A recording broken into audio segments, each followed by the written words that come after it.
পহেলা বৈশাখ বাংলা সংস্কৃতির সবচেয়ে বড় উৎসব, আর এই উৎসবকে ঘিরে ক্রীড়াঙ্গনে এমন ব্যতিক্রমী আয়োজন খুব কমই দেখা যায়।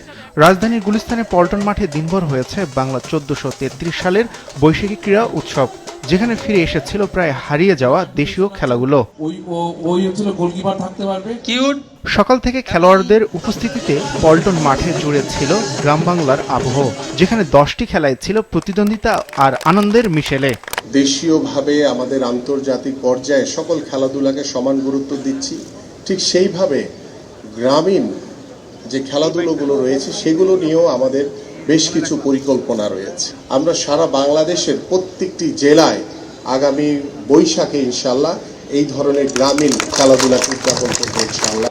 লাঠি খেলা গ্রাম বাংলার ঐতিহ্যবাহী খেলা। ক্রীড়া উৎসবে প্রথমে ছিল এই আয়োজন। লাঠির ঘূর্ণিতে জায়গায় গ্রাম বাংলার হারানো সাহস। লাঠিয়ালের ছন্দে মিশে থাকে বাংলাদেশের ইতিহাস ও লড়াইয়ের আভাস। আমি সেই মনে করে আমরা এই ঐতিহ্যটাকে বহন করে নিয়ে বেড়াচ্ছি, যাতে নারীরাও এখানে অংশগ্রহণ করে। মানে মেয়েদের তো সবসময় বাধা থাকে, তারপরে ওই বাধা অতিক্রম করে আমি সেই জায়গায় দাঁড়াচ্ছি।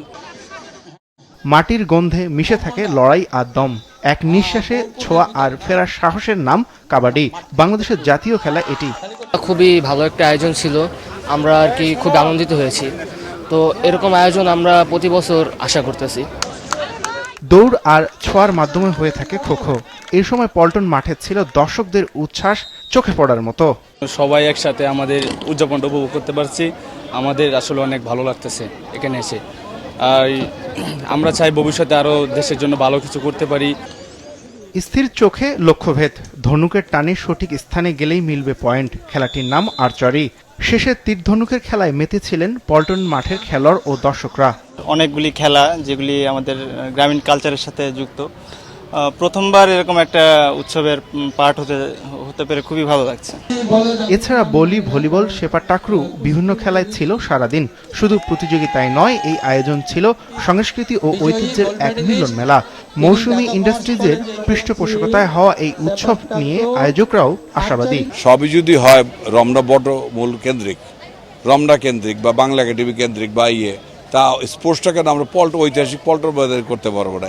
এই কিন্তু আমরা শুরু করেছিলাম, মাঝখানে ছন্দপতন ঘটেছে, আবার আমরা ধারাবাহিকতা চলেছি। এইবার তো একটু ছোট পরিসরে করছি, ইনশাআল্লাহ ভবিষ্যতে আরো বড় পরিসরে আমরা করব।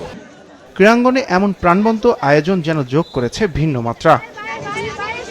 পুরনোকে বিদায়, নতুনকে স্বাগত, এই বার্তা দেয় বৈশাখ। খেলাধুলার মাধ্যমে এই বার্তা ছড়িয়ে দিতে চায় খেলোয়াড়রা।